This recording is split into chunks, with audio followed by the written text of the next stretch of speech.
it's Jessie V. So today's story time is super weird, and it happened to my sister and I when we were younger. The only thing about this story is that it doesn't have a satisfying ending, which I know you guys will hate because everybody likes a conclusion to a story, you know what I mean? And the conclusion that I'm about to tell you is super mysterious, and I don't even know what to make of it. So you guys can let me know what you think. And just before we get started, today's video is sponsored by Best Fiends, which is this super fun puzzle app that many of you guys have probably heard of before. You basically just make your way throughout the levels, connecting lines of the same colored shape, and you collect all of these cute Best Fiends along the way to help you battle all of these slugs. You can even level them up for more power to help you get through all of those more difficult levels. What's awesome is that Best Fiends is having a treasure hunt over the next 3 weeks. So if you find all 15 of the hidden items, you get a free character, which is so cool. For clues to find these items, you can go on the Best Fiends Facebook page, which I will link below. But to get your very first clue ever, check out the Don't Download Best Fiends video, which I will also link below. It's awesome because Joy Graceffa's in it, Rosanna Pansino, and Kate Walsh from Grey's Anatomy, and I love Grey's Anatomy. Oh, and make sure that you pay attention to Kate's slippers, because you can look for that item in the game. Alright guys, so I will put the link down below to download Best Fiends for free. iOS, Android, happy playing guys. And thank you Best Fiends for sponsoring this video. Alrighty, so let's get into the story, shall we? So back when my sister and I were in elementary school, we took the bus home and then had to walk from the bus stop all the way to our house by ourselves. And that was okay because it was only about a 15-minute walk or so. I think around this time my sister was maybe 9 and I was probably around 12. So as a 12-year-old, I felt pretty confident in walking home by myself, and surprisingly our mom trusted us as well. Usually what would happen was I'd have a key to the house in my backpack, so when we arrived, I unlocked the door, we walked inside, had some snacks, did our homework, and just waited for our parents to come home. Well, on this particular day where the story time takes place, we arrive home and something is very different. The door to our house is completely open, just wide open. You could literally see right into the house from the driveway. So we tried not to get too scared right away. I was thinking, okay, maybe one of my parents are home, maybe they just walked through the door and that's why the door's wide open. We were just trying not to think of the worst situation before we knew for sure. And because even back then I really wanted to protect my sister, I told her to wait on the driveway and I would walk up on the porch and see what's going on. So I get to the front door and immediately my heart stops because I know that my parents are not home. So the door is wide open. The mat that was on our floor in the hallway was all messed up. A table was completely knocked over and there were these like muddy footprints all over the hallway. So obviously it became very clear to me that someone had broken into the house, and that had never ever happened to us before. So I didn't even know how to deal with the situation,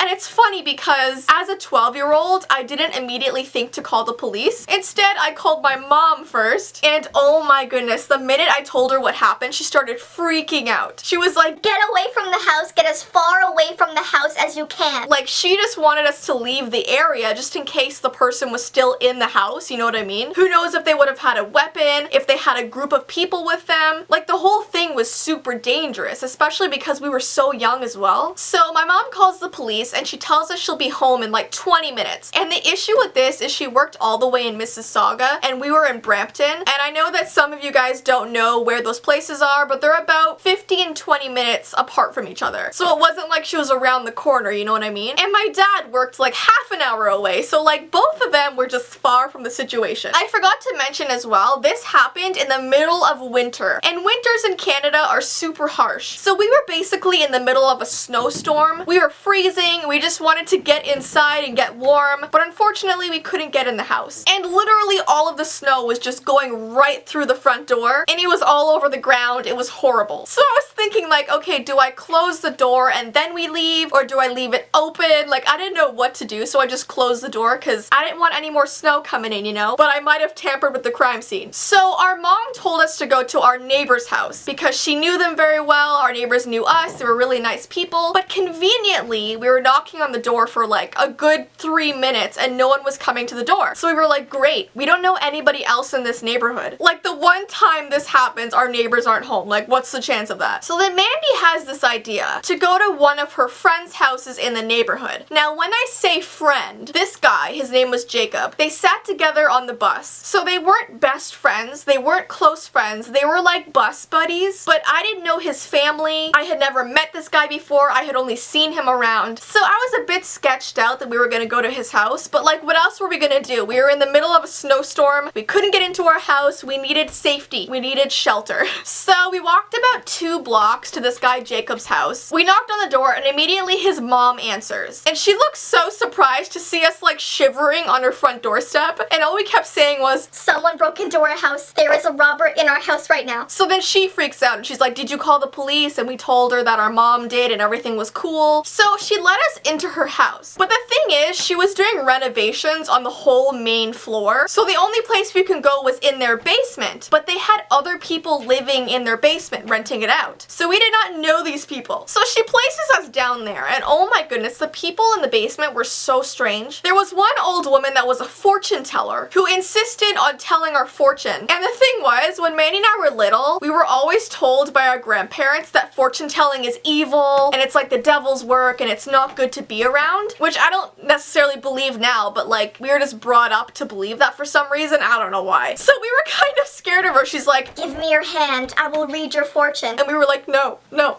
Get away, please. Then there were these 3 men sitting on the couch. I just remember them being super hairy. I don't know why that's relevant to talk about, but they were. And they just had so much stuff down there. Like, I'm serious. These people could have been like on an episode of Hoarders. There was stuff piled up to the ceiling. Like, Mandy and I were just squished down there. So the issue with this part of the story is that we forgot to tell our mom that we had gone to this house. So she arrived back home, went to our neighbor's house to see that we were not there. So of course, as a mother, you're thinking, okay, someone broke into the house and my children are gone. There's nothing about that that's good in any way. So she was having like a meltdown and finally we remembered to call her and she picked up the phone and she was like, where the heck are you? Where have you been? Are you alive? Is the robber with you right now? Where's the robber? and we were like, Mom, we don't know where he is, but we're fine. Come pick us up. So she takes us out of this strange basement and brings us back to the house. We had a police officer look through it. No one was in there. And it was weird because nothing in our house was stolen. It was just kind of messed up by footprints and things were knocked over, but nothing was taken. So in that sense, it's like, well, what was his motive then? Was he looking for one of us? Did he want a real person and not things? Like, I don't know. And ever since then, nothing like that happened ever again. So we have no idea what this whole situation was about at all. Which is why I told you guys at the beginning that there's no good conclusion to this. But I did know for a fact that ever since this happened, my dad slept with a giant bat under his bed just in case someone broke in. He could just like slam them with the bat. We're saved. I know this wasn't the craziest story time ever, but not everything in my life that I can tell you guys is like super over the top, you know? If I start doing constant super over the top story times, you guys won't believe them. So every once in a while, I gotta tell them more normal story times, you know? But yeah, I hope you guys have an awesome rest of your day. As usual, my social media information is down below, along with my vlog channel and my P.O. Box information, so check that out. And until next time, guys,